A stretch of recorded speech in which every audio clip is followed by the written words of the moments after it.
بار بار اس کو نہیں بیٹھ سکتا ہے. تو ایک بار اگر وہ واپس سے الیکشن کے بعد وہ دونوں پارلیمنٹ سے دونوں اسمبلی سے وہ پروو ہو کر آ گیا, اب اس بار پریزیڈنٹ کو سے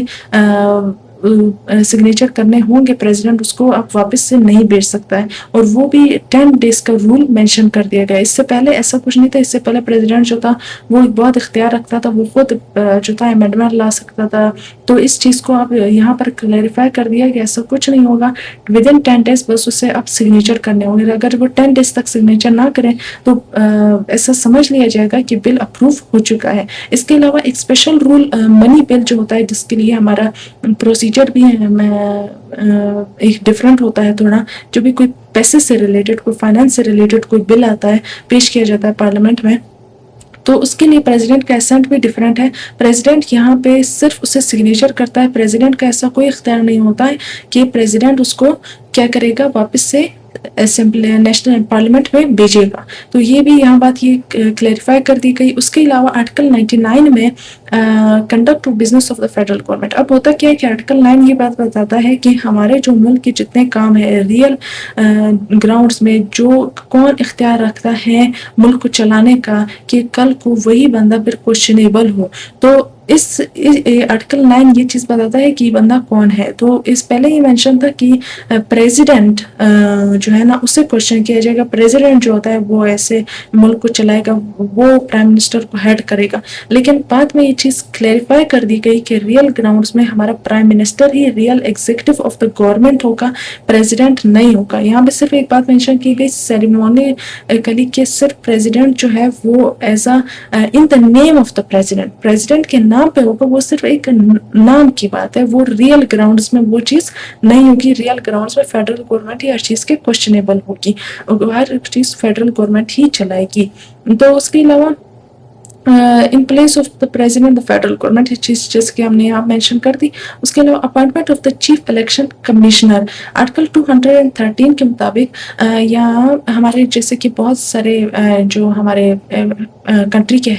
ڈفرینٹ شعبوں کے جو ہیڈ ہوتے ہیں, ان کو اپوائنٹ کرنے کا جو اختیار ہوتا ہے وہ پریزیڈنٹ کے پاس ہوتا ہے. پریزیڈنٹ صرف ان کو اپوائنٹ کرتا ہے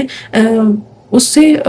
پرائم منسٹر کی ایڈوائس کے مطابق, بائنڈنگ ایڈوائس. پرائم منسٹر جو کہتے کہ آپ یہ کرے وہ کرے, اب اس کو اپوائنٹ کرے اس کو اپوائنٹ نہیں کرے, تو پریزیڈنٹ کو اس ایڈوائس کو لینا ہوگا.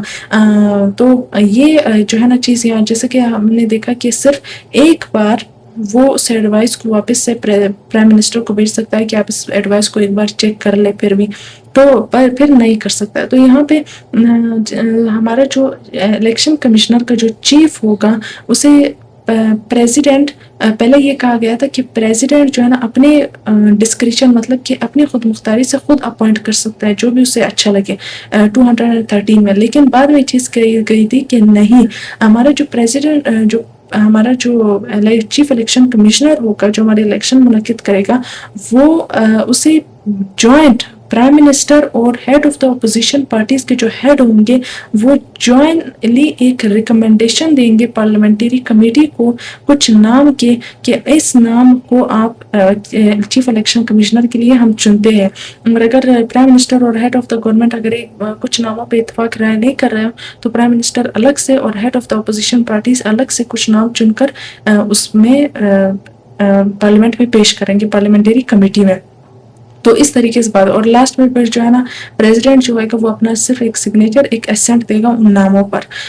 پارلیمنٹری کمیٹی سے اپروو ہونے کے بعد. تو اس طریقے سے پھر سسٹم 213 میں لایا گیا. اس کے بعد the appointment of the chairman, ہم نے جیسے دیکھا کہ ہیڈ آف دا جتنے بھی جو ہمارے ڈفرینٹ شعبوں کے ہیڈس ہوتے ہیں ان کو اپوائنٹ کرتا ہے president with the discretion of prime minister. تو اسی طریقے سے جو ہمارا چیئرمین FPSC کا فیڈرل پبلک سروس کمیشن کا آرٹیکل 242 میں اس کے اپوائنٹمنٹ کا ذکر آیا ہے کہ وہ پریزیڈنٹ, پہلے کیا ہوتا تھا کہ پریزیڈنٹ خود اسے چنتا تھا اپنی مرضی کے مطابق, لیکن اب یہ چیز